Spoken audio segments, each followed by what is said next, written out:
Assalamualaikum warahmatullahi wabarakatuh. Selamat datang kembali di channel kita yang penuh keberkahan. Hari ini kita akan membahas sesuatu yang pasti sudah familiar bagi kita semua sebagai umat muslim, yaitu kisah dari salah satu nabi yang mulia, Nabi Ishak. Sejak kita masih duduk di bangku sekolah dasar, kita pasti sudah diajarkan mengenai perbedaan antara nabi dan rasul, jumlah keseluruhan nabi dan rasul, serta nama-nama nabi dan rasul yang wajib kita ketahui. Ini menunjukkan betapa pentingnya bagi kita untuk memahami dan mengimani adanya nabi dan rasul sejak usia dini. Beriman kepada nabi dan rasul ternyata tidak hanya sekedar rukun iman keempat, tetapi juga merupakan fondasi utama bagi umat muslim sebelum kita menumbuhkan iman kepada mereka. Langkah pertama yang harus kita lakukan adalah memahami kisah, mukjizat, sejarah dan perjalanan dakwah dari masing-masing 25 nabi dan rasul. Ada banyak hikmah yang bisa kita ambil dari keyakinan ini. Salah satunya adalah kemampuan untuk memotivasi diri kita sendiri dalam beribadah kepada Allah Ta'ala. Dengan meyakini nabi dan rasul, kita dapat lebih giat dalam menjauhi larangannya, meneladani perilaku baik mereka, dan membangun akhlak serta akidah yang lurus. Dan sekarang mari kita fokus pada kisah yang sangat menarik dari salah satu nabi yang patut kita kenal lebih dekat, yaitu Nabi Ishak. Nabi Ishak sebagai salah satu dari 25 nabi dan rasul memiliki kisah yang penuh inspirasi, dari kelahirannya, mukjizat yang diterima, hingga peran pentingnya dalam menyebarkan ajaran Allah Ta'ala. Semua ini menjadi landasan bagi kita untuk memahami dan mengaplikasikan nilai-nilai kebaikan dalam kehidupan sehari-hari.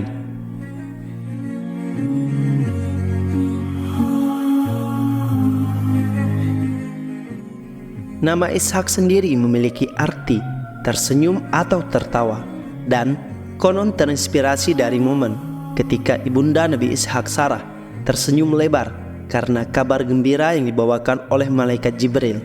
Bayangkan seorang nabi yang lahir dari kebahagiaan dan harapan yang besar. Nabi Ishak alaihissalam lahir di kota Kan'an pada tahun 1761 sebelum Masehi sebagai putra kedua dari Nabi Ibrahim alaihissalam dan Sarah setelah kelahiran Nabi Ismail alaihissalam.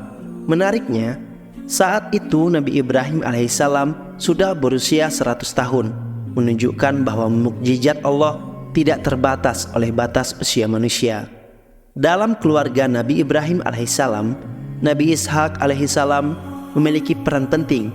Beliau menjadi nabi ke-9 yang ditugaskan berdakwah di wilayah Palestina, menggantikan ayahnya yang sudah memasuki usia senja. Wilayah dakwahnya meliputi daerah Kan'an dan Syam. Dan tentu saja kebijaksanaan serta keteladanan Nabi Ishak menjadi cahaya bagi masyarakat di sekitarnya. Keunikan sejarah Nabi Ishak juga terlihat dari keturunannya yang menjadi seorang nabi, yaitu Nabi Yakub alaihissalam.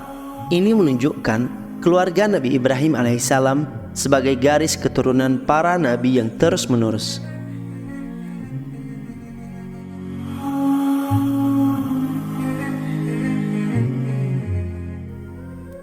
Seperti yang diuraikan dalam Al-Quran Surah Hud ayat 69 hingga 73, Nabi Ibrahim alaihissalam menerima kehormatan dari 4 tamu yang tak lain adalah malaikat Jibril, Mikail, Israfil dan Rafael. Mereka datang membawa berita yang luar biasa. Namun sebelumnya, Nabi Ibrahim dengan tulus hati menyuguhkan hidangan istimewa kepada mereka. Dalam kejadian yang penuh misteri ini, tangan para tamu tidak menyentuh hidangan yang disajikan oleh Nabi Ibrahim. Hal ini menimbulkan kecurigaan dan ketakutan pada Nabi Ibrahim. Dan ternyata mereka bukanlah tamu biasa. Malaikat-malaikat ini datang dengan tujuan yang besar, yakni untuk memberitahu Nabi Ibrahim tentang kelahiran seorang putra yang akan diberi nama Ishak, sebagaimana tertulis dalam Al-Quran Surah Hud ayat 71. Dan istrinya berdiri lalu dia tersenyum. Maka kami sampaikan kepadanya kabar gembira tentang kelahiran Ishak dan setelah Ishak akan lahir Yakub. Sarah, istri Nabi Ibrahim yang pada saat itu sudah berusia 90 tahun dan kondisinya mandul, tercengang dan bahagia mendengar kabar tersebut. Hal ini menjadi bukti kuasa Allah SWT yang tiada bandingnya, senantiasa memberikan rahmat kepada hambanya yang beriman. Demikianlah Tuhanmu memfirmankan, sesungguhnya Dialah yang maha bijaksana, lagi maha mengetahui. Kelahiran Ishak menjadi anugerah dan karunia bagi Nabi Ibrahim, karena ia berharap Ishak nantinya akan diangkat sebagai seorang nabi utusan Allah Ta'ala. Harapannya Ishak akan membantu dalam memerangi penyembah berhala di Palestina ketika dewasa.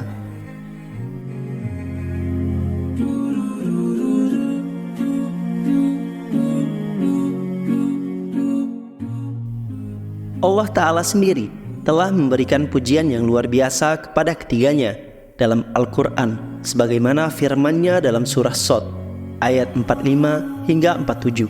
Dan ingatlah hamba-hamba kami Ibrahim, Ishak, Yakub yang mempunyai perbuatan-perbuatan yang besar dan ilmu-ilmu yang tinggi. Sesungguhnya kami telah menyucikan mereka dengan menganugerahkan kepada mereka akhlak yang tinggi, serta selalu mengingatkan manusia pada negeri akhirat. Sesungguhnya mereka pada sisi kami benar-benar termasuk orang pilihan yang paling baik. Mereka diberkahi dengan perbuatan besar dan ilmu yang tinggi, serta akhlak yang luhur. Allah Ta'ala menyatakan bahwa mereka termasuk orang-orang pilihan yang paling baik. Tidak hanya itu, Nabi Muhammad SAW memberikan pujian melalui sabdanya, "Yang mulia, putra yang mulia, putra yang mulia, dan putra yang mulia adalah Yusuf, putra Yakub, putra Ishak, putra Ibrahim." Hadis riwayat Al-Bukhari dan Muslim. Nabi Ishak alaihissalam sebagai penerus dakwah Nabi Ibrahim memiliki tugas yang mulia untuk menyebarkan ajaran Allah di tanah Palestina. Beliau dengan gigih mengajak penduduk setempat untuk menyembah dan mengesahkan Allah Ta'ala, mendirikan sholat, menunaikan zakat, dan mengajak kebajikan-kebajikan lainnya sesuai perintah Allah Ta'ala.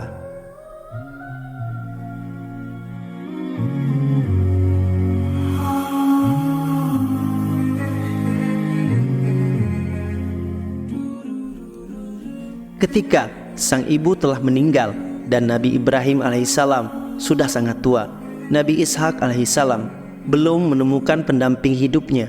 Dengan kebijaksanaan dan kasih sayang, Nabi Ibrahim memutuskan untuk mencarikan calon istri dari keluarga sendiri untuk putranya tercinta. Seorang pelayan dipercayakan untuk pergi ke Irak, mencarikan calon istri yang sesuai dengan nilai-nilai keluarga Ibrahim. Pilihan jatuh pada Ribka, putri Betuel bin Nahor, yang merupakan saudara sepupu Ishak. Sebuah ikatan keluarga yang mendalam yang menunjukkan bahwa pernikahan ini juga memperkuat hubungan kekerabatan di antara keturunan Nabi Ibrahim.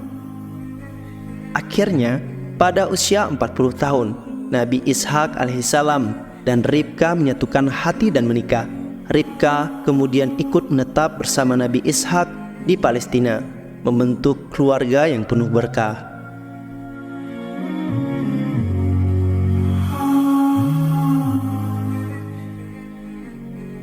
Setelah menikahi Ribka, Nabi Ishak dan Ribka menghadapi cobaan ketika mereka mengetahui bahwa Ribka memiliki kondisi mandul. Namun, ketekunan dan doa Nabi Ishak tidak pernah surut, dan dengan keajaiban Allah Ta'ala, Ribka hamil dan melahirkan 2 bayi laki-laki. Bayi pertama, Esau, lahir dengan ciri fisik yang unik, berwarna merah dan berbulu di seluruh tubuhnya. Sementara bayi kedua, Yakub, dilahirkan sambil memegang tumit kakaknya. Allah Ta'ala pun mencatat keajaiban ini dalam Al-Quran surah Al-Anbiya ayat 72. Dan kami telah memberikan kepadanya Ibrahim, Ishak dan Yakub sebagai suatu anugerah daripada kami, dan masing-masingnya kami jadikan orang-orang yang soleh.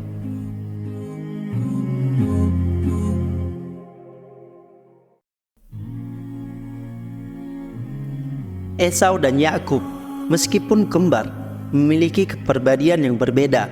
Esau lebih suka berburu dan tinggal di padang, sedangkan Yakub cenderung lebih tenang dan suka membantu ibunya di rumah. Perbedaan ini menciptakan dinamika menarik dalam keluarga mereka. Kisah ini juga menggambarkan perbedaan perlakuan antara Nabi Ishak dan Ribka terhadap kedua putra mereka. Esau lebih disayangi oleh ayahnya karena kesamaan minat mereka dalam berburu, sementara Ribka lebih memilih Yakub karena kepribadiannya yang tenang dan damai.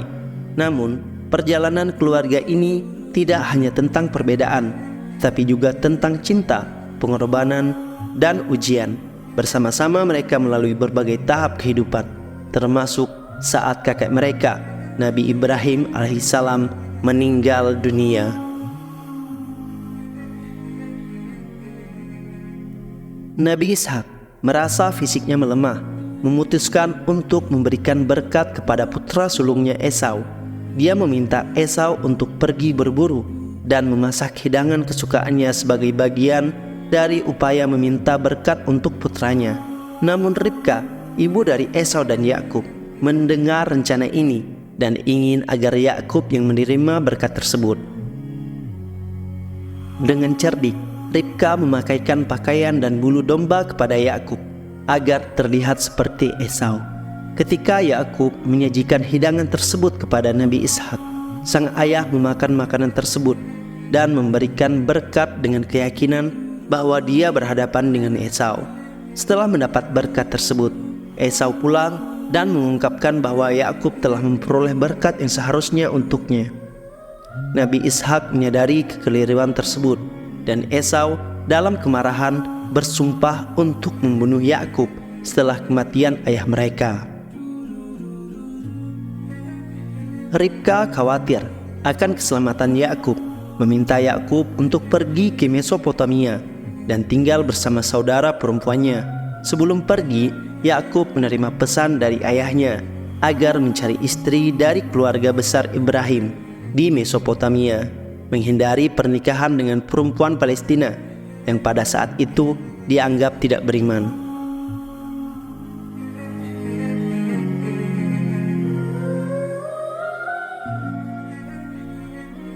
Nabi Ishak alaihissalam meninggal dunia pada usia 180 tahun. Jasadnya yang suci dikebumikan di Gua Mahpela bersama keluarga besar yang tercinta, termasuk Nabi Ibrahim alaihissalam, Sarah dan Ribka, sebuah tempat yang syarat makna dan bersejarah. Setelah kepergian sang ayah, Yakub kembali ke Palestina. Setelah tinggal belasan tahun di Mesopotamia, ia tidak sendirian, melainkan membawa serta keluarganya yang terdiri dari 2 istri, 2 selir, 12 anak laki-laki dan seorang anak perempuan. Penting untuk dicatat bahwa Yakub dan Esau yang sebelumnya terlibat dalam konflik telah berdamai dan saling memaafkan. Ini menunjukkan kedalaman rasa keluarga dan kearifan dalam menghadapi perbedaan. Cerita hidup dan akhir perjalanan Nabi Ishak mengandung banyak pelajaran dan inspirasi. Ketekunan dalam iman, cinta keluarga, dan kearifan dalam berdamai adalah beberapa nilai yang dapat kita ambil.